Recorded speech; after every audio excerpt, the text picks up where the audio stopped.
Nayu Jinjojaya me, Dia Ditanaga, Gosego, Gong Tara. The Gosego Gong Tara is a blue. Macone Yama Matara. Macone say de Mepsian, Gone say de Psian, Josara, Gosego Gong Tar, Lupio. Gosego Gong Tala be, say Glick on the so ye. Do it a let a count whip shedom, eh? Pura let a count of shedom, eh? Loda let a count of shedom. Sigli count the vision, a golong count the abbey. The golong count the abbey, the boa long count the abbey, sigli count the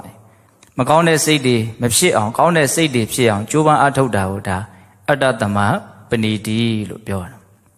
Hola. Elabomono, Sarema, Cosigo Gaon Blota, Malay Sulaleo, Puempiado. Kuma the Radiamshi de Busoyan, the Radiashi. The Radiari Arne needed when the Radiari Teta, Josa. Piadia Dangajanamia Domaya Poma, Yonji Muri, Miano Muri, Gino Muri, Yoni the La, Yoni, eh? Dome. Goya Gojin Dilari, no, new none the La. That's when Fusian, Dansian, Josame. Not Kua, Namyo went to Mumisria and Yejiri, Sitema, Alumium Yani the La, Bama Mapi, Name Pune. Hola. Eraswin Leve, Solo Musus, Agadeapsia, Jubaya made Domu Bjorn, no? Jejabia, knowledge in Australia, no. Say de Macau, a Biodio, a low deal. Good Golong, Magonari, Mepsian, Gaunari Pia, Josara. Go, go on load. Go, Gaune Niama Tara. Gombo Josara. The Danaba the beat of Homono. Alone to use the Gaune, Satori the book, Momo, Jobiajin. Yes, Sofia, Satori, Hore, Sora. A do use the bobo, no? A digga you a horror. Sadoyana Mea Sula body said, Toda alone Gide Yanava will jump you beyond Yaswapia Horava. The Kudawa Pomono Pialonia. Jamabia and a sudi below alone Chandare, the team you the trainer at Abito Lupshit. A lobe do lobe, Jamabia and Jamadia sudi below the team you the trainer at Abito Lupshit de Eraga, Kaumali, a Jimboa Kaumali, Jamapsikeno Kaumali Mulu, no? Era Nedrogen Sessabiro. Biba Regin Sessanida Suro. Tically, Neo Siba one's amu Mashibe, Joy Yaulado, Pisa like that. Jamabi should have got the da, Chaji. Ticama Yagago, Kinquabiro, Chaji Nela Suro. Trua, Tikisao, T. Ain't on Damu Kisao, Sigmon's out. Tamimari Malone San and Lotro, in on Puare. Now, Mibari, a golden, a fellow, Quellon, Wajabi, Suro, Pialonga. 对呀，မျိုးသမီးသနီးတယ်ကိုခေါ်ပြီးတော့ပြောတယ်ငါတော့ဒါတွေအကုန်လုံးကိုစွန့်ပြီးတော့ဟိမွန်တာဝင်ပြီးတော့မြတ်သောကျင့်ကိုကျင့်မယ်တောထွက်တော့မယ်ယသိဝတ်တော့မယ်ဒါကြောင့်မင်းဒီအိမ်မှာရှိတဲ့ပစ္စည်းတွေမင်းအကုန်လုံးမင်းယူလိုက်တော့စွန့်တာပေါ့အဲ့လိုပြောတဲ့အခါကျတော့အဲ့ဒီအမျိုးသမီးလေးရတယ်အရှင်တို့ထွေးတဲ့တွေးကိုသူဟာပါဇက်နဲ့မခံလို့ပါဘူးသူလည်းပဲအဲ့ဒီစိတ်ကူးတွေရှိတဲ့အတွက်ကြောင့်အရှင်နောက်ကလိုက်ပေးရစီဘလို့မှဒါမတားတာတဲ့အနေထားဆိုတော့ပစ္စည်းတွေအကုန်လုံးစွန့်ထားခဲ့ပြီးတော့အဲ့ဒါဇနီးခမုန်းနှစ်ယောက်ထွက်သွားကြတယ်အဲ့ဒါနောက်တော့တောထဲမှာရသေးဝက်ကလေးနဲ့နေကြတယ်ဇန်တို့ဘာတို့မရဘူးတဲ့10နှစ်ကျော်လောက်ကြာသွားတယ်ဘာလို့မရတာတုံးဆိုတော့တန်ရောစင်ကပါလာတယ်လွတ်ကျွတ်မလုံးနိုင်ဘူးဒါကြောင့်မရတာလို့ဘုံကတော့အလိုတွေးကြည့်တော့အဲ့ဒါနောက်တော့ဒီခန္ဓာကိုယ်ကအချင်းတက်တို့အငံတက်တို့လိုအပ်လာတဲ့အခါလူတွေနေတဲ့နေရာတွေသူတို့လာကြပြန်တယ်အဲ့လိုလာရင်းနဲ့ပြမရမင်းကြီးရဲ့ဥယျာဉ်မှာသူတို့တဲကြတော့တဲရဲ့ဥယျာဉ်တွေမှာတဲနေကြတော့မင်းကြီးကဥယျာဉ်လာရင်းနဲ့ဒီယသိကိုမြင်တယ်ဒီယသိနှစ်ယောက်ကိုမြင်တော့ထူးသဖြင့်ဒီယသိမလေးကအလွန်မှချောမောလှပတဲ့အတွက်ကြောင့်ရခြင်းဘယင်ကြီးကအရွယ်လည်းရှိသေးတယ်ဆိုရခြင်းအဲ့ဒါနဲ့ဘာတော်တော့လို့မေးတဲ့အခါကျတော့ဘုရားလောင်းကအခုတော့ဘာမှမတော်ဘူးတဲ့ဒါပေမဲ့လို့လူဘဝတုန်းကဒါသူ့ရဲ့ဇနီးပါအဲ့လိုပြောတဲ့အခါကျတော့ဘုရင်ကြီးကဒီယသိမကိုငါအတင်းအဓမ္မယူမယ်ဆိုရင်ဒီယသိကဘလို့မြန်တုံ့ပြန်မလဲမသိဘူးနည်းနည်းအကဲဆန်းတဲ့အနေနဲ့အဲ့လိုဆိုရင်ဒီယသိမကိုငါအတင်းအဓမ္မယူသွားမယ်ဆိုလို့ရှိရင်ရှင်ယသိဘာလုပ်မလဲအဲ့တော့ဘုရားလောင်းကဘာပြောလို့ဆိုတော့ငါပုထုသင်တဘာဝဒေါသတော့ထွက်ကောင်းထွက်လိမ့်မယ်တဲ့စိတ်တူတာတော့ဖြစ်ကောင်းဖြစ်လိမ့်မယ် ဒါပေမဲ့အဲ့ဒီဒေါသကိုငါအပြင်မထွက်စေရဘူးတဲ့ထောင်းထောင်းထနေတဲ့မြူတွေကိုတော့တခဲနဲ့ရွာချလိုက်တဲ့မိုးကြီးကတခဏချင်းပဲငြိမ်းအေးသွားစေသလိုမျိုးငါတန်တမှာဖြစ်လာတဲ့ဒေါသတွေကိုငါတခဏချင်းပဲညှိမ့်သက်ပြစ်မယ်အဲ့လိုပြောတဲ့အခါကျတော့ဘုရင်ကဒီယသိရဲ့စိတ်ကောင်းနှလုံးကောင်းရှိပုံကိုတောင်းမတွေးနိုင်တော့ပဲနဲ့သူ့ရဲ့လက်အောင်ငယ်သားတွေကိုဒီယသိမလေးကိုအတင်းအဓမ္မနန်းတော်ကိုခေါ်သွားလို့ခိုင်းတယ်တော့ခေါ်သွားကြတာအဲ့ဒါနန်းတော်ရောက်တဲ့အခါကျတော့သူ့ကိုမိဖုရားမြောက်မယ်ဒါကြောင့်မလို့သူ့ရဲ့အလိုကိုလိုက်ဖို့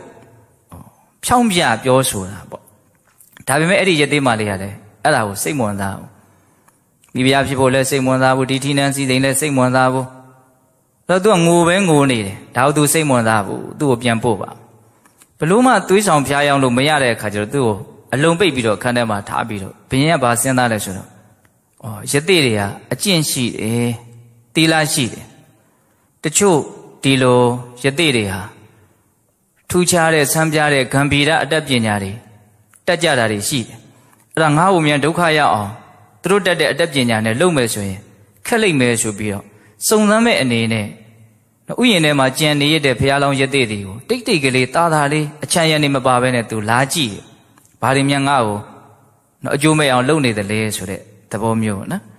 အဲ့လာကြည့်တော့ဘုရားလောင်းအဲ့ဒီချိန်မှာသင်္ကန်းချုပ်နေတယ်သူ့စိတ်ထဲမှာအလွန်ကြီးမားတဲ့လောကဓာတ်ကြီးတွေ့ဒါပေမဲ့ငြိမ်းအေးသွားပြီသင်္ကန်းချုပ်ပြီးတော့နေနိုင်တယ်အဲ့တော့ဘုရင်နောက်ကရောက်နေတာကို तू ကမသိတော့ဘုရင်ကြီးက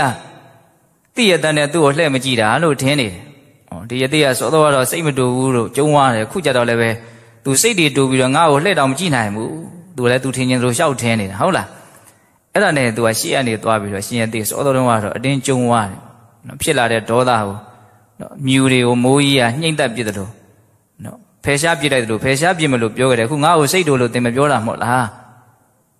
အဲ့ဒီတော့မှဘုရားလောင်းကမဟုတ်ဘူးဒီရှင်ဘုရင်ငါ့ကိုအထင်လွဲနေတယ်ပေါ့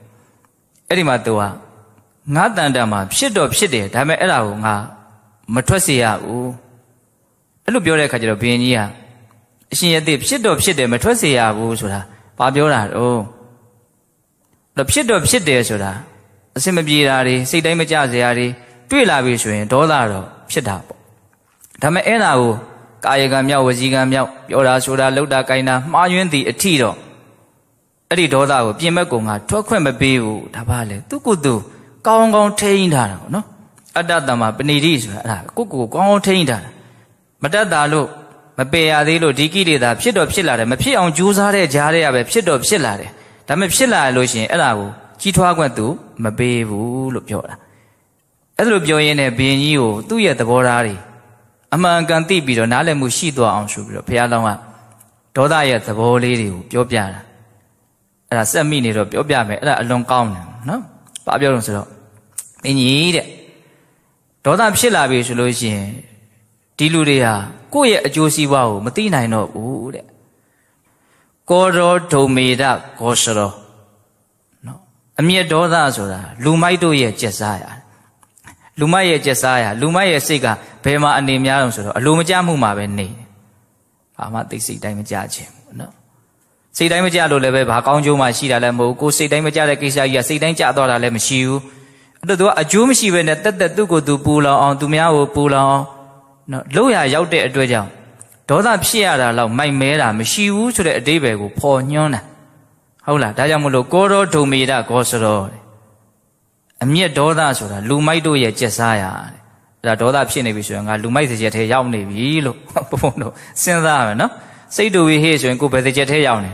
လူမိုက်စကြက်ထဲရောက်နေပြီဟုတ်လားဒါကိုစဉ်းစားရမယ်နော်မင်းကြီးတဲ့ဒေါသဖြစ်လာပြီဆိုရင်အဲ့ဒီပုဂ္ဂိုလ်ဟာကောင်းမြတ်တာတွေမြင့်မြတ်တာတွေကောင်းတာတွေအကုန်လုံးကိုစွန့်နေတဲ့ကြီးကျယ်တဲ့ကိုယ့်ရဲ့အကျိုးစီးပွားကိုလည်း तू လစ်လျူရှုပြလိုက်တယ်အိမ်မှာမရရင်နေကွာကောင်းတာတွေမကောင်းရင်လည်းနေပါစေတော့ငါတော့ပြောထည့်လိုက်တော့မယ်လှုပ်ထည့်လိုက်တော့မယ်ဟုတ်လားနော်ကောင်းတာတွေကိုစွန့်နေကိုယ့်ရဲ့အကျိုးစီးပွားတွေကိုလစ်လျူရှုတယ်အဲ့ဒီအမျက်ဒေါသငါတန်တမှာဖြစ်တော့ဖြစ်တယ်ဒါပေမဲ့ငါပြင်မထွက်စီရဘူးအဲ့မှာဆက်ပေါ်သူဂါထာလေးနှစ်ပုဒ်ပြောတယ်အဲ့ဒီဂါထာလေးနှစ်ပုဒ်တော့သဘောကျလွန်းလို့ပြောလိုက်အောင်ဟုတ်လားအကိဝတိနာကထသမိန်ကောရောယတဩဒတိနေဟယတိတတယသောကာလပခေဝစန္တိမှာလူမိုက်တေတန်တမှာဖြစ်တဲ့ဒေါသဟာ မျက်6တွေတိရွက်6တွေတစ်ခဲ6တွေတဲ့ကြာသွားတဲ့မီးလို့တခဏချင်းပဲတဟုံဟုံထလာတယ်တဲ့ဒေါသအကြီးဖြစ်လာတယ်အဲ့လောက်လည်းမဖြစ်သင့်ပဲနဲ့အဲ့လောက်စိတ်တူစရာလည်းမဟုတ်ဘဲနဲ့စိတ်တူစရာလေးထက်ကနေတွေးလိုက်တာနဲ့ဝုန်းဆိုထပြီးတော့တောက်တယ်ဟုတ်လားမျက်6တွေတိရွက်6တွေကြားတဲ့ကြားတဲ့မီးလို့တဲ့အဲ့လူမိုက်တန်တာမှာဖြစ်တဲ့ဒေါသကြီးထွားလွှဲတယ်အဲ့လိုဆိုရင်ဘာဖြစ်တော့တဲ့နိဟိယတိတတ္တယသောကာလပခေဝစန္တိမှာလာစုပ်ပက္ခမှာထွက်တဲ့လလို့အဲ့ဒီပုဂ္ဂိုလ်ရဲ့အချမ်းရံတွေကြော်စိုးတွေကောင်းတာတွေအကုန်လုံးကတဖြည်းဖြည်းနဲ့ဆုပ်ယုပ်သွားလိမ့်မယ်။ဒါလူမိုက်တွေရဲ့သဘောကိုပြောတယ်နော်။အပညာရှိတို့ကြတော့ဘယ်လိုပြောတော့အနေတော်ဒုမကေတုဝကောတော်ယတုပတမတိအပုရတိတတ္တယသောတုက္ကပခေဝစန္တိမှာလူပညာရှိတဲ့ဉာဏ်ရှိတဲ့ပုဂ္ဂိုလ်ရဲ့တန်တာမှာလည်းဒေါသမဖြစ်ဘူးတော့မဟုတ်ဖြစ်တယ်။ဒါပေမဲ့ဉာဏ်ရှိတဲ့ပုဂ္ဂိုလ်တန်တာမှာဖြစ်တဲ့ဒေါသကြတော့လောင်စာမရှိတဲ့နေရာမှာကြာသွားတယ်မီးလို့တခဏချင်းပဲငြိမ်းသွားတယ်။ဟောဘုန်းတို့ဒီကြွေပြားပေါ်ကိုင်းမီးကျသွားတယ်တမန်တလင်းပေါ်မီးပွားလေးကျသွားတယ်လောင်စရာမရှိတော့ဘာဖြစ်သွားငြိမ်းသွားရောဟုတ်လားလောင်စာမရှိရမှာကြာတယ်မီးလို့ပညာရှိတဲ့ပုဂ္ဂိုလ်ရဲ့တန်တာမှာဒေါသဖြစ်တော့ဖြစ်တယ်ဒါပေမဲ့တခဏချင်းပဲငြိမ်းသွားတယ်တဲ့အဲ့လိုတခဏချင်းငြိမ်းအောင်လုံနိုင်မယ်ဆိုလို့ရှိရင်အပုရတိတတ္တယသောတုက္ကပခေဝစန္ဒိမှာလာဇံပက္ခမှာထွက်တဲ့လလို့သူ့ရဲ့အချမ်းရံတွေကြော်စိုးတွေကောင်းမြတ်တာတွေအကုန်လုံးဟာပြေဝလာလိမ့်မယ်လို့ပြောတာအဲ့တော့ဒီဇတ်တော်လေးကိုဘုံဘဘာကြောင့်ပြောတာတော့ခုဘုရားလောင်းအဲ့လိုလေးပြောတဲ့အခါကျတော့သဘောပေါက်ပြီးတော့ယသိမကိုလည်းပဲနော်ဖြားယောင်းလို့မရတော့ဘုရင်ကြီးကပြန်ပြီးတော့ယသိကိုပဲပြန်ပေးလိုက်တာပါပဲနောက်တော့ယသိမလေးကတေးသွားတယ်ယသိမလေးတေးသွားတော့မှဘုရားလောင်းကဇန်နေဘိညာဉ်တွေရသွားတာဇတ်တော်တော့ဒါအနှစ်ချုပ်ပေါ့နော်အဲ့တော့ပြောချင်တာကဘာလဲဖြစ်တော့ဖြစ်တယ်ပြင်မဲ့ကိုမထွက်စေရဘူးဆိုတဲ့ခံယူချက်ဟာကိုကောင်းအောင်ထိန်းတာပေါ့နော်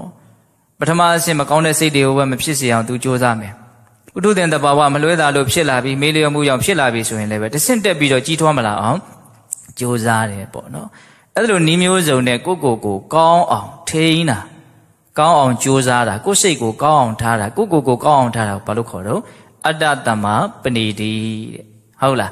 အဲ့လိုဆိုရင်ဘုံဘုံတို့နာယီလေးကြည့်ပြီးတော့အကွက်စစ်အောင်ပြောရမယ်ဟုတ်လားဒါအတ္တသမပဏိတိရဲ့အဓိပ္ပာယ်လေးပေါ့နော်အဲ့လိုဆိုရင်ဒီစိတ်ကိုကောင်းအောင်ဘုံဘုံတို့ဘလို့ထားမလို့ပြည့်စုံစေခြင်းနဲ့ပေါ့နော်ကိုယ်စိတ်ကိုကောင်းအောင်ထားတဲ့နေရာမှာအပိုင်းနှစ်ပိုင်းနားလည်မယ်နော်ဆင်ခြင်တဲ့အပိုင်းရယ်ပွားများတဲ့အပိုင်းဟုတ်လားအဲ့ဒါဆင်ခြင်တဲ့အပိုင်းကိုဘုံဘုံတို့သာစိတသုတ်တံကိုကြည်ခြင်းအဖြစ်ဆင်ခြင်တဲ့အပိုင်းဟာစိတ်ကိုကောင်းအောင်ထားတဲ့နေရာမှာအလွန်ရေးပါတယ်လို့သိနိုင်တယ်ပေါ့အဲ့ဒါဦးဇင်းတို့အင်္ဂုတ္တပါဠိတော်တတကနိပတ်ထဲမှာလာတယ်သာစိတသုတ်တံတဲ့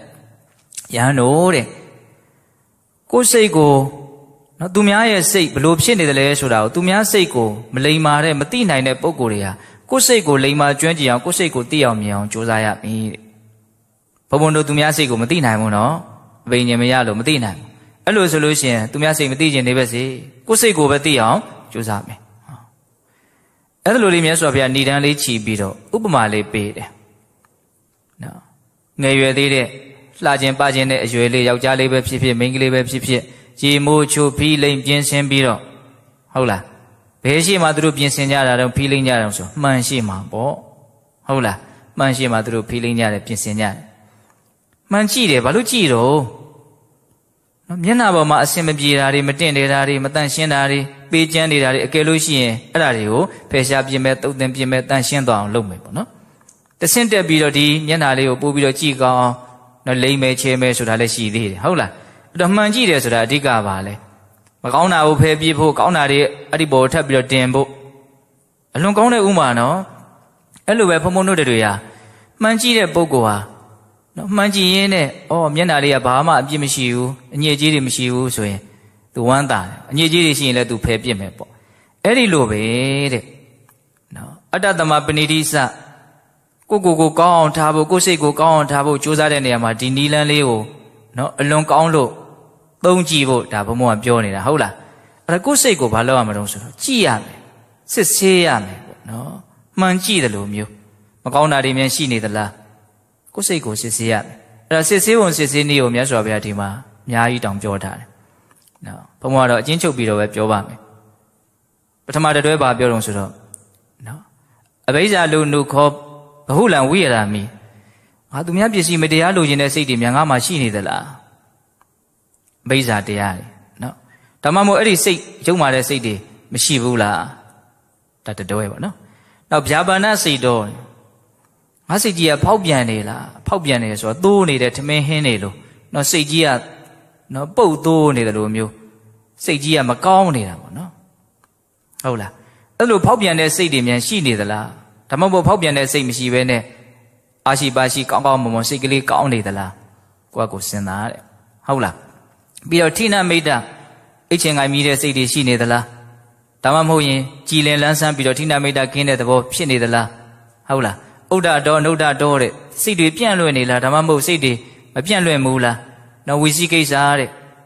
ယုံမတန်တရားတွေနဲ့မြန်နေနေလားဒါမှမဟုတ်တိဏဝိသိကိစ္စယုံမတန်တရားကိုနော်ဖယ်ခွာပြီးတော့လွန်မြောက်ပြီးတော့မြန်ငါနေနိုင်သလားနောက်တစ်ချက်ကကောရနောအကောရနောတဲ့ကောရနောဆိုတာခဏခဏစိတ်တူပြီးတော့ပဲနေသလားဒါမှမဟုတ်စိတ်မတူပဲနဲ့မေတ္တာဓာတ်နဲ့နော်ကြည်ကြည်လင်လင်ချမ်းချမ်းသာသာတတ္တဝါတွေရဲ့ပုံမှာကောင်းစေခြင်းနဲ့စိတ်နဲ့အေးချမ်းချမ်းလေးမြန်ရှိနေသလားစီစေရမှာပေါ့နော်ပြီးတော့တန်ကိလေသာငါစိတ်ကြီးကညှဉ်းနွမ်းပြီးတော့နေသလားဒါမှမဟုတ်ဖြူရှင်တန့်ရှင်းပြီးတော့နေသလားဒီခါလေးစိတ်တွေညစ်တယ်လို့ခံစားလို့ရတယ်ဟုတ်လားစိတ်ညစ်ခြင်းကတော့အများကြီးပါအကြောင်းတရားတွေကတော့ဒီဝိယပြောရင်တော့လောဘဒေါသမောဟတွေပြင်းထန်လို့ရှိရင်စိတ်တွေညစ်လာတာပဲဟုတ်လားနောက်တာရထကာယတဲ့ငါခန္ဓာကိုယ်ကြီးပင်ပန်းပြီးတော့မြန်နေသလားခန္ဓာကိုယ်မချမ်းသာပဲနဲ့တခါတလေဘုန်းဘုန်းတို့အလုတ်ကျမ်းမလို့ရပဲနဲ့နှုံချိပြီးတော့စိတ်ကထောင်းလို့ကိုးကြေးနေတဲ့အနေအထားမျိုးကိုရည်ညွှန်းတာလို့ဘုန်းဘုန်းထင်ပါတယ်ဟုတ်လားအဲ့ဒါလိုခန္ဓာကိုယ်ကြီးပင်ပန်းပြီးတော့နေလားဒါမှမဟုတ်သက်သာပြီးတော့နေလားနောက်ပြီးတော့ကုတိတော်တဲ့အပြင်းကြီးပြီးတော့ကောင်းတာကိုမလုပ်ခြင်းမကိုင်းခြင်းစိတ်မကိုမပါဘူးဒါလည်းရှိသေးရဲ့နော်အဲ့လိုနေလားဒါမှမဟုတ်တက်ကြွပြီးတော့ကောင်းတာကိုလုပ်မယ်ခွာနော်ဝိရိယအားတွေနဲ့နော်တကယ်ကိုပဲရဲရင်ပြီးတော့နေသလားသို့မဟုတ်အတ္တမဟိတောတမဟိတောတဲ့စိတ်တွေကတည်ငြိမ်ပြီးတော့နေသလားမတည်ငြိမ်မဲနဲ့နေသလားဒါမြတ်စွာဘုရားပြောထားတာလေးတွေကိုဘုံဘုံကိုအောင်ပြောလိုက်ဟုတ်လားအဲ့ဒါလိုဘာလို့အောင်မဆိုဆင်ញင်ရမယ်တဲ့အဲ့ဒီလိုဆင်ញင်လို့ရှိရင်အဲ့ဒီဆင်ញင်မှုဟာကုသိုလ်ကောင်းမှုတွေတိုးပွားဖို့ကြိုးစားတဲ့လူတစ်ယောက်အတွက်အလွန်မှအကျိုးများတယ်တဲ့အဲ့ဒီစကားလေးကိုလည်းဘုံဘုံကဒါမြတ်စွာဘုရားရဲ့နော်မူရင်းစကားတော်လေးတွေကိုပူဇော်ခြင်းတဲ့သဘောပေါ့နော်တချို့ကလည်းပဲဒီပါဠိလေးတွေကိုအလွန်နှစ်သက်ကြတယ်ဟုတ်လားပိစဝခန္ဓာဘဟုကာရာဟောတိကုသလေတုဓမ္မေတုတဲ့ဆင်ញင်တယ်ကိုယ့်ရဲ့စိတ်မှာဒါတွေကောင်းတာတွေရှိလားဆိုးတာတွေရှိလားဘလို့တုံးလို့ဆင်ញင်ကြည့်တာဟာတဲ့ကုသလေတုဓမ္မေတုကုသိုလ်တရားတွေမှာဘဟုကာရာဟောတိဘဟုကာရာဟောတိအလွန်မှအကျိုးများတယ်တဲ့ကုသိုလ်တရားတွေနဲ့တိုးပွားခြင်းတယ်ဆိုရင်ဘာလို့အောင်တော့ကိုယ်စိတ်ကိုဆင်ញင်ရမယ်တဲ့အဲ့လိုဆင်ញင်လို့တကယ်လို့မြန်မကောင်းတာလေးတွေတွေ့လာတယ်တကယ်လို့မြန်ကစကားရတာထဲရတာမကောင်းတာတွေ့မှာပဲဆင်ញင်ဟုတ်လားရှိရပဲလေအဲ့ဒါတွေဟုတ်လားအဲ့လိုမကောင်းတာတွေ့လာပြီဆိုလို့ရှိရင်တဲ့ဘလို့သဘောထားရမှာတော့ဘလို့ဆက်လုပ်ရမှာတော့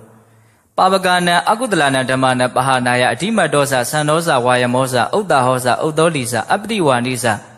တတိသတမ္ပတင်ဉ္စကရဏီယံအဲ့ဒီမကောင်းတဲ့ယုံညံ့တဲ့အကုသိုလ်ဓာတ်တွေကိုအဲ့ဒီစိတ်ဓာတ်တွေကိုဖယ်ရှားပြစ်မယ်ဆိုတဲ့စိတ်နဲ့ပြင်းပြင်းထန်ထန်တတိတမ္ပစဉ်တရားရှေ့ထားပြီးတော့ကြိုးစားရမယ်အထောက်ရမယ်တဲ့ဥပမာဘယ်လောက်ထိကြိုးစားရမလဲဆိုလို့ရှိရင်တဲ့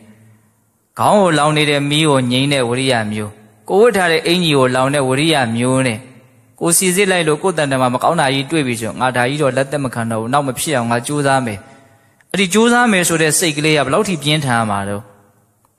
့လိုက်ဖို့တော့တိတ်မလွယ်ဘူးနော်တရားမှီဖို့မလွယ်ဘူးဒီတရားတွေကမြင့်လိုက်တာလို့ပြောရင်ဒါမျိုးကိုပြောခြင်းပြောဟုတ်လားတချို့ကသူတို့တရားနားမလဲဘူးဆိုရင်တရားမြင့်တယ်လို့ပြောတာနားမလဲတာကိုသူတို့ကမြင့်တယ်လို့လုပ်တာဟုတ်လာ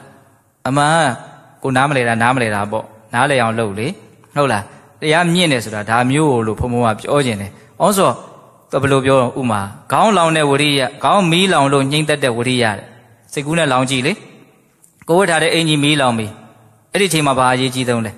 ဒါငြိမ်းဖို့အရေးကြီးဆုံးပဲကျန်တဲ့ကိစ္စဘယ်ဟာမှအရေးမကြီးဘူးဟုတ်လား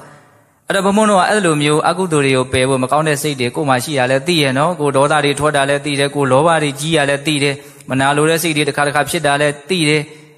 ဌိနမိတ္တဝိသိကိစ္စအကုန်ဖြစ်နေတာတွေသိရနော်သိပြီအဲ့ဒါတွေပယ်ဖို့ဘုံဘုံတို့စူးစမ်းတဲ့နေရာမှာဝရိယကအဲ့လိုမျိုးရှိလားမရှိဘူးနေသားထိုင်တာပဲလေဟုတ်လားအဲ့ဒါကိုပြောရနော်တရားမြင့်တယ်ဆိုတာဟုတ်လားဘုရားကတော့အဲ့လောက်ထိလုံးလို့ပြောတာဘုံဘုံတို့ကလိုက်နိုင်လား လိုက်နိုင်နောက်ပွားများတဲ့နီးတဲ့ဟောလာဦးမယ်နော်အဲ့ဒါကြတော့ဘုန်းဘုန်းတို့ဒီမဟာဝကတန်ရုပ်ပါဠိတော်ထဲမှာကုံဘသုတ်တံဆိုတာရှိတယ်မက္ကတန်ရုပ်ထဲမှာနော်မဟာဝကတန်ရုပ်ပါဠိတော်ကြီးကသူကဗောဓိပက္ခိယတရားတွေအလွန်ကောင်းမြတ်တဲ့တရားတွေကိုအဓိကဦးစားပေးပြီးတော့ဟောတာအဲ့ဒါတွေကိုမှတ်တမ်းတင်ထားတာပေါ့နော်စုစည်းထားတာပေါ့အဲ့ဒီမှာမဂ္ဂင်၈ပါးနဲ့ပတ်သက်ပြီးတော့မြတ်စွာဘုရားဘယ်လိုဟောတော့မဂ္ဂင်၈ပါးကိုပွားများခြင်းဟာစိတ်ကိုအကောင်းဆုံးဖြစ်အောင်ထားတာဆိုတာလေးကိုဥပမာပေးပြီးတော့ဟောတာအဲ့ဒီဥပမာလေးကိုဘုံဘအလွန်မှကိုကြိုက်ဟုတ်လားသေယထာပိဘိက္ခွေကုံဘောအနာရတော်သုပ္ပုတ္တိယောဟောတိတာရတော်ဒုပ္ပုတ္တိယောဟောတိယဟန်တို့တဲ့မြေအိုးတစ်လုံးကိုကရုတ်ခွေပေါ်မှာနော်ကောင်းကောင်းတင်မထားဘူးပြင်ဘက်မှာဒီတိုင်းပဲထားမယ်ဆိုလို့ရှိရင်အဲ့ဒီအိုးကလိမ့်လွယ်တယ်တဲ့မငြိမ်ဘူးပေါ့လိမ့်လို့တခုနဲ့တိုက်ပြီးခိုက်မိပဲဆိုရင်လည်းနာသွားမယ်အခက်မသိရင်ကွဲသွားမယ်အဲ့ဒီမြေအိုးကိုကရုတ်ခွေပေါ်မှာတစ်တရဲ့ချထားမယ်ဆိုလို့ရှိရင်တော့အဲ့ဒီမြေအိုးကမလိမ့်တော့ဘူးလုံးဝငြိမ်သွားပြီဆိုလို့ရှိရင်သူတိုက်ပြီးခိုက်မိစရာလည်းမရှိဘူးနာစရာလည်းမရှိဘူးကွဲစရာလည်းမရှိဘူးအလွန်ကောင်းတဲ့ဥမာပဲဟုတ်လားကရုတ်ခွေပေါ်မှာမြေအိုးလေးတင်ထားတယ်အိမ်လေးကိုရလို့ဟုတ်လားဟာအောက်ကကရုတ်ခွေမပါဘဲနဲ့ပြင်ကြီးပေါ်မှာဒီတိုင်းချရတဲ့ဆိုရင်တော့ကြည်ရတာကွာစားဒီမြေအိုးကတော့အန္တရာယ်ရှိနေပြီလို့မသိနိုင်ဘူးလားသိနိုင်တယ်နော်အဲ့ဒါလိုပဲတဲ့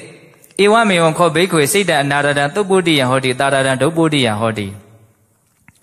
စိတ်ကိုသူ့ရဲ့ကရုတ်ခွေလေးပေါ်မှာကောင်းကောင်းမထားဘူးဆိုရင်အဲ့ဒီစိတ်ဟာပြန့်လွင့်လွယ်တယ်ပျက်စီးလွယ်တယ်နော်လိမ့်လွယ်တဲ့သဘောမျိုးပေါ့နော်ဟုတ်လားစိတ်ကိုသူ့ရဲ့ကရုတ်ခွေလေးပေါ်မှာတီယာကောင်းကောင်းလေးပေါ်မှာထားလိုက်မယ်ဆိုရင်အဲ့ဒီစိတ်ကနော်လိမ့်ဖို့ပြန့်လွင့်ဖို့ခဲရင်တဲ့စိတ်မပြန့်လွင့်ဘူးစိတ်တွေတောင်တွေးမြောက်တွေးမတွေးဘူးဆိုရင်ကိလေသာဖြစ်เสียအကြောင်းမရှိဘူးလေအခုဘုံဘုံတို့စိတ်ကိုလောဘဒေါသမောဟဝင်ဝင်နှိပ်စက်တယ်ဆိုတာဒီစိတ်ကဘာလဲအငြိမ်မရနော်အိမ်ဒီမရရှောက်တွေးနေတာအိုးတကယ်လို့အတွေးသာမရှိဘူးဆိုရင်ကြမ်းတဲ့ကိလေသာဖြစ်เสียအကြောင်းကိုမရှိဘူးဟုတ်တယ်မို့လားအဲ့ဒါကိုမြတ်စွာဘုရားဥမာပေးတာဟုတ်လားအဲ့လိုဆိုရင်စိတ်ရဲ့ကရုတ်ခွေဆိုတာဘာလဲမြေအိုးရဲ့ကရုတ်ခွေကတော့အုံစံပတ်ကလေးတွေအမျက်ကလေးတွေကောက်ရွေးလေးတွေနဲ့ခွေစုရှိပြီးတော့လောက်ကြတာပေါ့နော်ဒါမျိုးကလူတွေကတော့သိချင်မှသိမယ်ဟုတ်လားအဲ့တော့စိတ်ရဲ့ကရုတ်ခွေကတော့ဘာကိုပြောတာလဲဆိုတော့စိတ်ရဲ့ကရုတ်ခွေဆိုတာမဂ္ဂင်၈ပါးကိုပြောတာတဲ့ဟုတ်လာ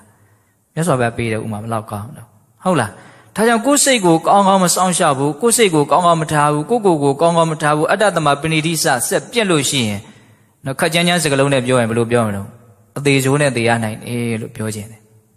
်ဒါမြတ်စွာဘုရားဟောထားတဲ့အတိုင်းပဲနော်နဗတ္တကမရဏဟောတိဟုတ်လားကိုမထိန်သိမ့်တဲ့လူစိတ်ကိုမထိန်သိမ့်တဲ့လူနော်ပေါက်လို့ပဲစားဖြစ်တယ်လို့နေသွားမယ်ဆိုလို့ရှိရင်ဘယ်နည်းနဲ့မှကောင်းသောသေခြင်းမဖြစ်နိုင်ဟုတ်လားဥပမာအိမ်ကိုကောင်းကောင်းမိုးမထားဘူးဆိုလို့ရှိရင်ဒီအိမ်ဟာခဏလေးပဲနော်ဆွေးပြီးတော့ပျက်စီးသွားမယ်ဒါပြောတာဟုတ်လားအဲ့တော့ဒါကသေတဲ့ချိန်မှာမှကောင်းကောင်းမွန်မွန်မသေးရဘူးဆိုလို့ရှိရင်ကောင်းတဲ့စိတ်နဲ့ချမ်းချမ်းသာသာနော်မသေးနိုင်ဘူးဆိုရင်ကောင်းတဲ့ဘဝကိုရောက်နိုင်မလားမရောက်နိုင်ဘူးနော်တေချာစဉ်းစားကြည့်ဟုတ်လားဘဝတန်တရားမှာလည်းပဲဒုက္ခတွေအများကြီးရောက်နိုင်အဲ့တော့ဒီနေရာမှာနော်ဏီကုံကလေးအတ္တသမပဏိတိစဆက်ပြက်ခက်လို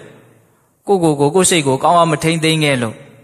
့နော်တန်တရားလျှောက်လုံးဒုက္ခရောက်ပြီးတော့နော်ဆင်းရဲရတဲ့အကြောင်းအရာတစ်ခုပေါ့တန်ဝေကရစရာကောင်းလို့ဒါလေးကိုဘုံဘုံကပြောမလို့ရွေးချယ်လာအဲ့ဒါဘာလဲဆိုတော့မြတ်စွာဘုရားလက်ထက်ကအလွန်ထူးဆန်းတဲ့အကြောင်းအရာတစ်ခုပေါ့နော်ထူးဆန်းတယ်ဆိုတာအရင်ကြီးတော့မဟုတ်ပါဘူးဒါပေမဲ့လို့တန်ဝေကရစရာကောင်းအံ့ဩစရာကောင်းထူးဆန်းတဲ့ကိစ္စတစ်ခုပေါ့နော်အဲ့ဒါဘာတုံးဆိုတော့နော်လောတကတိတ်တဆိုတဲ့ယဟန္တာမထေရတပါးမြတ်စွာဘုရားသာသနာမှာယဟန္တာလည်းဖြစ်သွားတယ်ပရိနိဗ္ဗာန်လည်းဆန်းသွားပြီဒုက္ခတော့ငြိမ်းသွားပြီဒါပေမဲ့သူ့ဘဝဇက်ကြောင်းကတန်ဝေကရစရာကောင်းတော့နော်ထိတ်လန့်စရာကောင်းနော်သူမွေးပြီဆိုတဲ့ကိုကစပြီးတော့ဒုက္ခတွေကိုတည်လာတဲ့လူပေါ့သူ့အတွက်တည်းမကဘူးသူ့ရဲ့ဒီအတ္တသမပဏိတိစပြက်ခဲ့ပုံမှာပြင်းထန်တဲ့အတွက်ကြောင့်နော်သူ့ရဲ့အကုသိုလ်ကသူ့ကိုယ်တည်းနှိပ်စက်တာမဟုတ်သူနဲ့နီးစပ်တာတွေကိုပါနှိပ်စက်တာအဲ့ဒါကိုလည်းပဲတွေးမိစေခြင်းတယ်ပေါ့နော်အဲ့ဒါ तू ကတငါရွာကြီးတရားမှာသွားပြီးတော့လူဖြစ်တယ်အဲ့ဒါ तू ပရိသေတွေနေတဲ့ကိုကစားအဲ့ဒီရွာအဆင်မပြေဘူးနောက်စားတဲ့ရေးပြထားတာတော့မီး9ခါလောင်တယ်ဘယင်က9ကြိမ်ဒဏ်ချတယ်အဲ့ဒီရွာဟုတ်လားအဲ့ဒါနဲ့တို့ရွာကဒီလိုမျိုးမဖြစ်ဘူးငါးဖမ်းတာလည်းငါမရဘူးလေအဲ့ဒါနဲ့လူယုံမတယောက်တော့ရှိတယ် လူယုံမှာမဲခွဲမယ်ဆိုသူတို့ရဲ့ဓလေ့ထုံးစံရပေါ့လေရွာနှစ်ပိုင်းခွဲလိုက်တယ်အဲ့တော့ तू ပါတဲ့အပိုင်းကဒုက္ခရောက်တယ် तू မပါတဲ့အပိုင်းကပုံမှန်တိုင်းအဆင်ပြေသွားအဲ့တော့အဆင်မပြေတဲ့အဲ့ဒီပိုင်းကလည်းထက်ခွဲတယ် तू ကအင်ဂျီ1000ရှိရ900တီခွဲအဲ့ဒီ900နဲ့အခု250တီခွဲ तू ပါတဲ့ပိုင်းကဒုက္ခရောက်အဲ့ဒါခွဲရင်နဲ့တော့ သူတို့တိမ်မဲကြံတယ်အဲ့ဒါနဲ့သူ့အမေမွေးတော်မမွေးသေးဘူးနော်ကိုဝင်စေကြီးအဲ့သူ့အိမ်အမျိုးတွေကဒီကလေးကိုဝင်ရတဲ့အခါဒီလိုဖြစ်တယ်နင်မအိမ်မနေနဲ့ဆိုနှင်ထုတ်တယ်တမအေးရထွက်သွားတယ်သူယဉ်ကျေးမှုနဲ့သူတော့ဒီဥစ္စာကမဖြစ်နိုင်ဘူးလို့မပြောနဲ့ဟုတ်လားအဲ့ဒါဒီစင်းသင်းရဲ့ဒီကလေးလေးကိုမွေးရတယ်မအေးရအဲ့ဒီကလေးမွေးပြီးတဲ့အခါသူလည်းပဲစုပ်ပြတ်တတ်တယ်ဆင်းရဲနေတာပဲသိတယ်ဒီကလေးကြောင့်သူဆင်းရဲနေတာလို့သိအဲ့ဒါနဲ့ကလေးသားဆိုတော့ तू ကမပြစ်နိုင်ဘူးလေဟုတ်လားဒါပေမဲ့လို့ तू ကနောက်ဆုံးတော့လေဓမ္မခံနိုင်တဲ့အခါကျတော့မတ်တက်ပြေးလေးအရွယ်မှာအဲ့ဒါခွက်ကလေးတစ်လုံးပေးပြီးတော့ဟိုအင်းကတနာတဲ့သွားတောင်းခြင်းဆိုတောင်းခိုင်းသူလည်းသွားပြီဆိုတော့မအေးရအဲ့ဒါမျက်စအစဖြောက်ပြီးတော့ထွက်သွားတာအဲ့ဒီအချိန်ကစပြီးတော့ဒီကလေးကသူ့ဝမ်းသူကြောင်းရတယ်နေစရာအိမ်မရှိဘူးဝိစရာအဝယ်စားဒီတစ်ထဲပဲရှိတယ်ဟုတ်လားအစပင်မွေးရလဲဘုတ်တိုက်သူများအိမ်ဟာနော်ထမင်းလုံးပေါက်ဟင်းလုံးပေါက်နော်ပြီးဖို့ရောင်ကဆေးပစ်လိုက်လို့ဟုတ်လားအဲ့ဒီလောဟာမျိုးလေးတွေကိုပဲကောက်ပြီးတော့စားရင်းနဲ့တကယ်ကိုပဲကြမ်းကြမ်းထန်ထန်ဆူဆူဝါဝါဘဝမှာကျင်လဲရတယ်။စာထဲမှာရေးပြထားတာလေးကတန်ဝေကရစရာကောင်းတယ်။ဒီလောက်ဆင်းရဲပေမဲ့လို့တဲ့သူ့ရဲ့အတွင်းတန်တမှာအရဟတမညာအရဟတဖို့ညာကိုရစေတတ်တဲ့အကြောင်းတတ္တိဟာအိုးထဲမှာထွန်းထားတဲ့မီးလို့ရှိနေတယ်တဲ့။ဒီမကကြည့်ရင်တော့စုပ်ပြတ်တတ်နေတာပဲဟုတ်လား။ဒါပေမဲ့အတွင်းထဲမှာဒုက္ခငြိမ်းမှာ तू ကဒီဘဝဒါပေမဲ့ तू ကကိုပြုတ်ခဲ့တဲ့ကံတရားတွေကိုမထိမ့်သိမ်းခဲ့တာတွေကောင်းခဲ့တာလည်းရှိတယ်ဆိုးခဲ့တာလည်းရှိတယ်ဒါမကောင်းတဲ့ရှုတော့ကနေဘုံဘုံကြည့်ပြီးတော့ပြောနေတာဟုတ်လားမကောင်းခဲ့တာဘလောက်ဒီအစွမ်းတတ္တိကြီးကြီးမားမားသူ့ကိုနော်ဖြစ်စေပြီးတော့ဒုက္ခပေးနေတယ်လေသူ့တွေမကဘဲနဲ့သူနဲ့နီးစပ်ရတွေပါဒုက္ခပေးနေတယ်လေဆိုတော့ပြောတာအဲ့ဒါနဲ့တော်တော်လေးအရွယ်ရောက်လာတယ်9နှစ်10နှစ်သားလေးလောက်ပေါ့နော်တကယ်ကိုမှကြောက်စရာလေးပေါ့နော်မိဘမရှိဘူးလေညီကိုမောင်နှမမရှိဘူးလေဒီလိုလေးပဲဖြစ်တယ်လို့နေရတယ်မြင်ကြည့်လိုက်ပေါ့စိတ်ကူးထဲမှာဟုတ်လားအဲ့ဒါရှင်သာရိပုတ္တရာတွေ့တော့အလွန်တနာတယ်အရှင်မြတ်ကြီးကအဲ့တော့သူ့ကိုတနာတော့မင်းကိုရင်လေးဝတ်ပါလားတပည့်တော်ဘယ်သူဝတ်ပေးမှာတော့ဒီလောက်ဆင်းရဲနေတာငါဝတ်ပေးမယ်ဆိုတော့လိုက်သွားအကြောင်းဘုရားတော်ကိုယ်တိုင်ရေချိုးပေးကြီးတွန်းပေးအကုန်လုံးတသက်ရဖြစ်အောင်လုပ်ပြီးတော့ကိုရင်လေးဝတ်ပေးတယ်အဲ့ဒီကျမှသူနောက်စောသွားတဲ့ဆိုင်တော့ချမ်းသာအဲ့ဒါအရွယ်ရောက်တဲ့အခါကျတော့အသက်20ပြီးတော့ယဟန်ခံကိုရင်ယဟန်ဖြစ်တယ်ဟုတ်လားအံ့ဩစရာကောင်းတာအဲ့ဒီဘဝမှာသူကတခါမှဝါအောင်တနက်မှမစားဘူးတဲ့နော်တခါမှဝါအောင်မစားအော်အတ္တရိတအလှကြီးတွေလှူကြတာရှိတယ်ဟုတ်လားဝိတာခါတော့အနာတပိန်တို့အိမ်သွားကြိုက်တဲ့လောက်နော်ဒီတစပိတ်ကို3-4ပါးစားလို့ရဘာလို့ तू ဝါအောင်မစားရတာတော့အံ့ဩစရာအဲ့တော့ तू ကအစီရင်စီအတန်းလေးလိုက်တိုင်းဆွမ်းခံပြီးဆိုရပါစို့ဟုတ်လားသူ့တပိတ်ကလေးလောင်းမဲ့လူကကြည့်လိုက်တယ်ဟာဆွန်းနေဟင်းနေပြည်နေတယ်လို့ထင်းနေတယ်တဲ့အဲ့ဒါနဲ့တစ်ခွက်ပဲထည့်တယ်ဒါပဲတကယ်တမ်းသူထဲမှာဆွန်းရှိတာမဟုတ်ဒါသူ့ရဲ့ကံကဟိုလူကိုလှည့်စားနေတာပေါ့နော်ဒါမို့စမ်းကြဲတာကိုဘုံဘုံကအံ့ဩတယ်ထူးဆန်းတယ်ဆိုတော့အဲ့ဒါကိုပြောတာပါဟုတ်လားတခါတလေဆိုလို့ရှိရင်ဒီမှာလောင်းစရာခွက်ထဲမှာရှိတယ်ဒါပေမဲ့သူ့ကိုလောင်းမကြည့်လို့ရှိရင်ခွက်ထဲမှာမရှိတော့သလိုမျိုးဖြစ်နေတယ်ဘလို့အကြောင်းကြောင့်ပဲဖြစ်ဖြစ်အကြောင်းတစ်မျိုးမျိုးနဲ့သူကတော့ဝါအောင်မစားရတာတော့အသေးချပဲအဲ့ဒါနောက်ဆုံးသူယန္တာဖြစ်တယ်ယန္တာဖြစ်တော့လည်းပဲဝါအောင်စားတယ်ဆိုမစားဘူးယန္တာဖြစ်သွားစေတဲ့ဒီဉာဏ်ကြီးရတော့မှသူ့ရဲ့တစ်ချိန်တုန်းကမှားယွင်းခဲ့တဲ့အမှားတစ်ခုကိုမချေဖြတ်နိုင်ဘူးနော်အဲ့ဒီအရှင်ကိုမတွန်းလှန်နိုင်ဒါကိုမြင်စေခြင်းတာပေါ့ဟုတ်လားအဲ့တော့နောက်ဆုံးကျတော့သူပြိဋိနိဗ္ဗာန်စံတော့မယ်ရှင်သာရိပုတ္တရာသိတယ်သူအသက်လည်းမရှိပါဘူးရှင်သာရိပုတ္တရာအရင်ပြိဋိနိဗ္ဗာန်စံတယ်ရှင်သာရိပုတ္တရာ9နှစ်သားလောက်တည်းသာသူ့အကြောင်းကိုခေါ်လာတာသူ့အရင်ပြိဋိနိဗ္ဗာန်စံတယ်ဆိုတော့သူအသက်မရှိလို့ပေါ့ဟုတ်လာ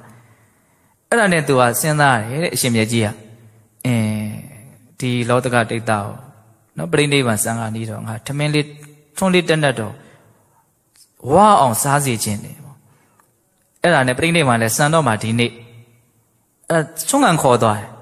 ်သူပါလာတာလက်ဥတော်မချီဘူးတဲ့ကဲမြို့တွေကလူတွေကဟုတ်လားအဲ့ဒါနဲ့မဖြစ်ပါဘူးကဲမင်းအဲ့လိုဆိုရင်မြို့ပြင်ဘက်ကဇရက်ကနေထိုင်ဆောင်နေငါပို့လိုက်မယ်ပေါ့အဲ့ဒီကနေထိုင်ဆောင်အဲ့ဒါရှင်သာရိပုတ္တရာသူ့ရီဝင်ပြီးတော့ဆွန့်ခံတော့မှရတယ်အဲ့ရတဲ့အခါကျသူ့ရဲ့ဒီတကားအိမ်ကနေပြီးတော့ဆွန့်နေဟင်းနေအကောင်းစားပေါ့နော်ရှင်သာရိပုတ္တရာတ တပိတ်နဲ့သူဖုံးပေးပြီးတော့အဲ့ဒါတွေကိုထည့်ပြီးတော့ဇရက်ပေါ်မှာကိုတော်တစ်ပါးတရင်သုံးနေတာရှိတယ်အဲ့ဒါမင်းတို့သွားပြီးတော့ကတ်ချီလို့အတိအကျပြောလိုက်တယ်အဲ့သွားအဲ့လူနှစ်ယောက်ကလည်းသွားအဲ့တပိတ်ကြီးနဲ့သွားကြတယ်ဆွန့်သွားကတ်မယ်ဇရက်ပေါ်ကြတော့ရှာမြင်ဘူးတဲ့တွေ့ဘူးတဲ့ဟိုမှာတော့ငုတ်တုတ်ထိုင်းနေတယ်မြင်ဘူးနော်အဲအံ့ဩစရာအဲ့ဒါကိုထူးဆန်းတယ်လို့ဘုံဘုံကပြောတာဟုတ်လားအဲ့ဒါနဲ့ကရင်အရှင်မြတ်မှာမရှိတဲ့ခါကျတော့ဒီလောက်ကောင်းတဲ့ဟင်းတွေထမင်းတွေတို့စားရဆိုသူတို့နှစ်ယောက်စားပြီးတော့စပိတ်ရှိပြီးတော့အရှင်မြတ်စီယူလာမင်းတို့တွေ့ခဲ့လားဆိုတော့မတွေ့ခဲ့ဘူးဟာအဲ့ဒါနဲ့အရှင်မြတ်ကကြောင်းပြန်သွားတဲ့ခါကျတော့လောတကတိတ်တာလည်းကြောင်းရောက်နေပြီငါရှင်ဆွန်ဖုံးပေးရလားဆိုမပေးရဘူးဗျာအလွန်တန်ဝေကဖြစ်တယ်တဲ့ရှင်သာရိပုတ္တရာအဲ့ဒါနဲ့နေကိုကြည့်လိုက်တဲ့ခါကျတော့အချင်းကမရှိတော့ဘူးမွန်းလွဲသွားပရိနိဗ္ဗာန်စံဃာနီလေးဆွမ်းအဝကျွေးမယ်ဆိုကမှလုံးလုံးငတ်ရတဲ့အဖြစ်ရောက်သွားတယ်။ကဲစဉ်းစားကြည့်နော်ငတ်ဖို့ကံပါလာပြီဆိုရင်တော့ငတ်ပဲဟုတ်လားဒါကြောင့်မို့လို့နော်လူမုံမှမကြောက်နဲ့ကံမုံမှကြောက်ဆိုတာအဲ့ဒါကိုပြောတာအဲ့ဒီကံကလည်းသူများလုပ်ခဲ့တာမဟုတ်ဘူးကိုလုပ်ခဲ့တာပဲလေဟုတ်လားဒါကြောင့်မို့မှားမှာကိုကြောက်ဘူးနော်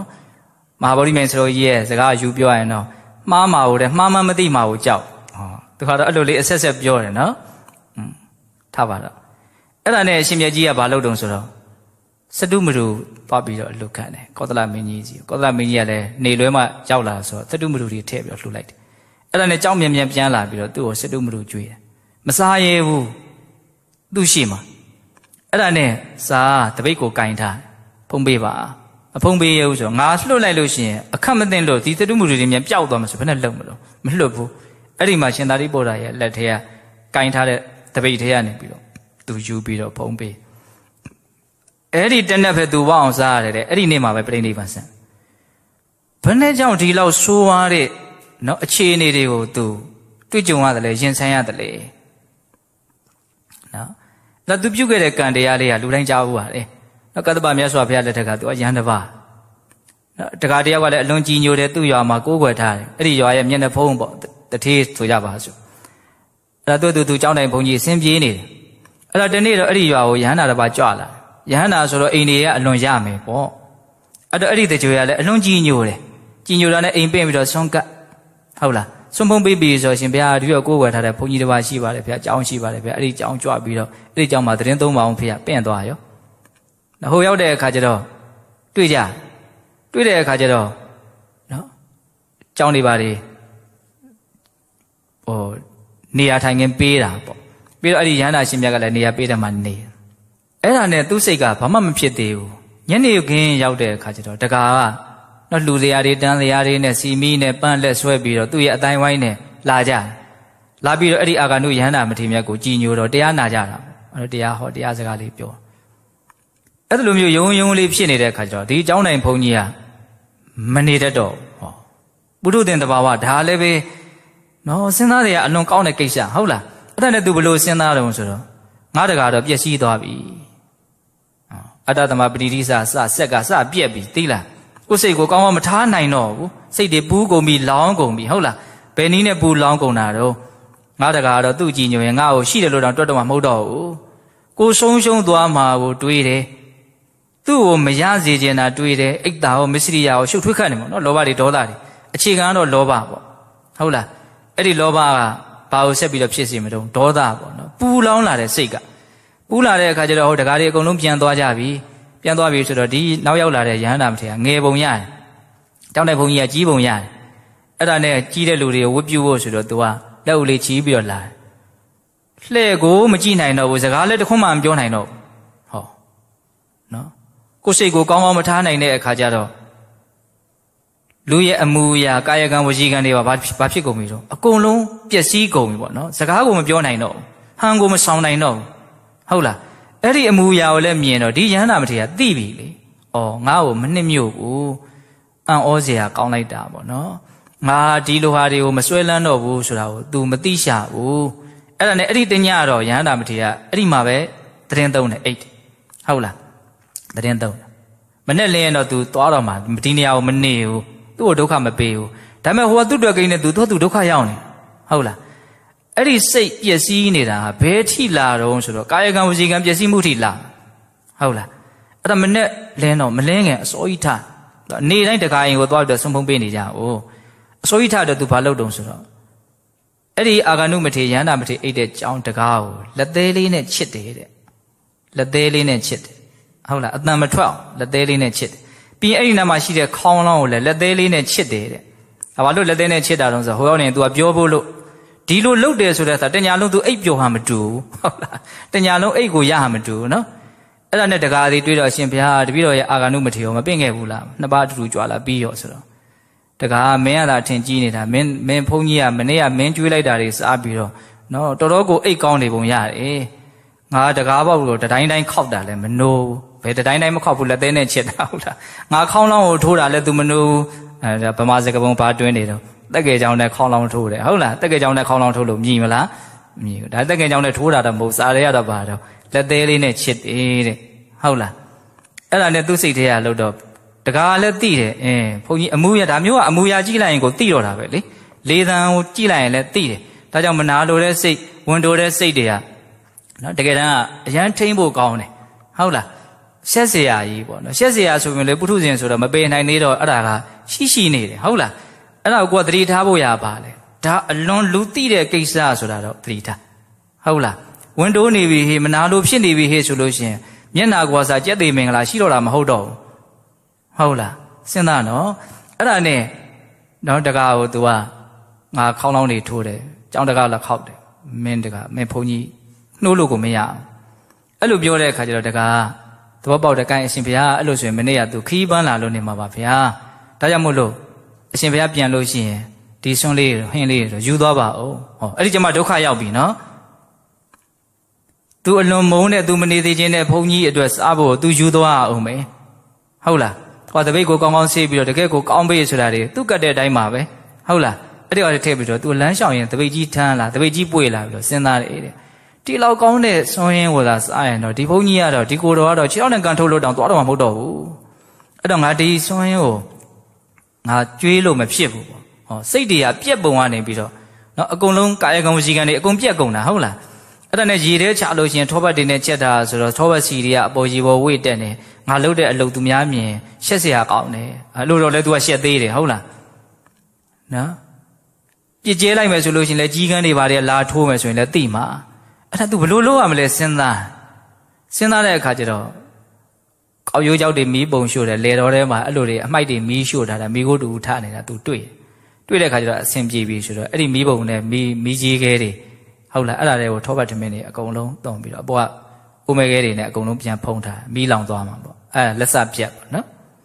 အဲ့လိုလှုပ်ပြီးတော့ तू ကျင်းနဲ့ဟုတ်လားအဲ့ဒါနဲ့ကြောင်းရောက်တဲ့အခါကျတော့တကားကိုခောက်တယ်တကားကအတွင်းထဲကပိတ်ထားတယ်ဒါပေမဲ့လို့အတွင်းထဲမှာမရှိတော့ဘူးရဟန္တာမထေရဇန်နဲ့ပြန်သွားတယ်သူ့ကိုသိပါစေဆိုတဲ့သဘောပေါ့နော်သူဒါကိုမမောတဲ့သဘောမရှိဘူးအဲ့ဒီကြတော့မှ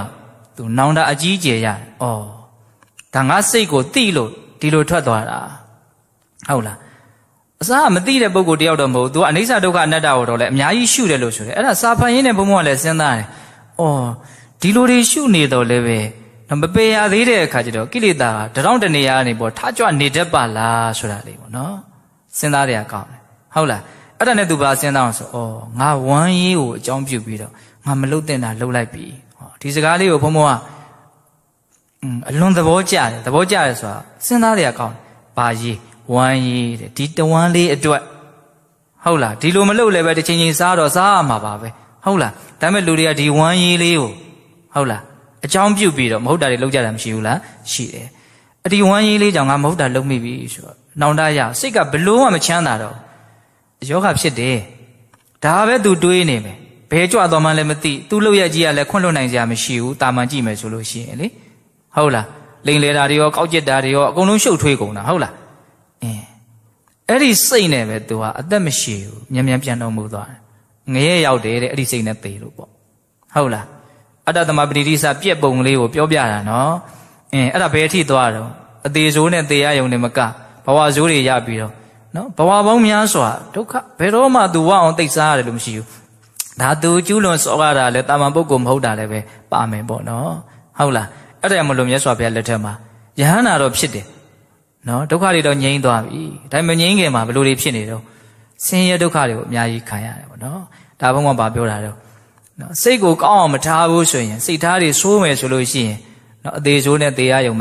မြမကပဲနဲ့ဘဝတန်တရားမှာနော်ဒုက္ခဆိုးတွေနဲ့လည်းပဲရင်ဆိုင်ရတတ်သေးတယ်ဆိုတာလေးကိုပြောပြတာဟုတ်လားအဲကြောင့်မလို့အကောင်းတွေနဲ့ပြည့်စုံအောင်အတ္တသမပဏိတိစက်ကိုမပြတ်စီအောင်ဘုန်းဘုန်းတို့ဘာလို့ရမှာတော့ကြိုးစားရမယ်ပေါ့နော်ကိုယ်စိတ်ကလေးကိုကောင်းကောင်းထားမယ်ဒါလေးကိုစုပ်ကင်ထားရမယ်ဘာပဲဖြစ်နေနေငါစိတ်ကလေးကတော့ကောင်းစေရမယ်စိတ်ယုံမှတွေတော့မဝင်စေရဘူးဆိုတာမျိုးပေါ့နော်အတ္တသမပဏိတိဖြစ်အောင်ကိုယ်စိတ်ကိုဘယ်လိုထားမလဲနော်အတ္တသမပဏိတိရှိဖို့အရေးကြီးဖို့ဒါ၃မျိုးဘုံဘုံပြောလိုက်တယ်ဟုတ်လားအတ္တသမပဏိတိဆိုတာကိုယ်စိတ်ကိုကောင်းအောင်ထားတာကိုယ်ကိုကောင်းအောင်ထားတာဘယ်နည်းနဲ့ထားမလို့စဉ်းစားဆင်ခြင်တဲ့နည်းနဲ့ထားမယ်ပွားများတဲ့နည်းနဲ့ထားမယ်ပြန်မပြောတော့ဘူးနော်ဟုတ်လားဒီလိုမထားနိုင်ဘူးဘုံဘုံတို့စိတ်တွေဖောက်ပြန်ကုန်ပြီပျက်စီးကုန်ပြီယုံညံ့ကုန်ပြီဆိုရင်ကာယကံဝစီကံတွေပါတစ်ဆင့်ပျက်စီးပြီးတော့ဘဝဟာအဆိုးနဲ့အဆုံးတတ်ရတတ်တယ်ပေါ့ဟုတ်လားအဆိုးနဲ့အဆုံးတတ်မယ်ဆိုရင်ရှေ့ဆက်ရမယ်လမ်းကလည်းအဆိုးတန်တွေဟာရှည်တတ်တယ်ဒါကိုပြောတာဟုတ်လားဒါကြောင့်အတ္တသမပဏိတိစကိုကောင်းအောင်ထိန်းဖို့ကိုယ်စိတ်ကိုကောင်းအောင်ထားဖို့အရေးမကြီးဘူးလားအရေးကြီးတယ်ဒါကြောင့်ကိုယ်စိတ်ကိုအကောင်းဆုံးဖြစ်အောင်ထားနိုင်ကြတယ်နော်သူတော်ကောင်းတွေဖြစ်ကြပါစေလို့ဦးဇင်းတို့ဆန္ဒပြုပြီးတော့ဒီကနေ့ပြုလို့အထောက်အပ်သောဒါနသီလသမာဓိပညာကုသိုလ်ကောင်းမှုအစုစုတို့ရဲ့စွမ်းတတ္တိကြောင့်ဘုရားတပည့်တော်တို့သည်မဲ့ညာပုညမျက်နှိပ်ပံကိုလင်းမြန်ထုတ်ချောက်မျက်မှောက်ပြုပရစေကုန်သောဟုပတ္တနာအောင်စုပြုကြကုန်ရာတည်း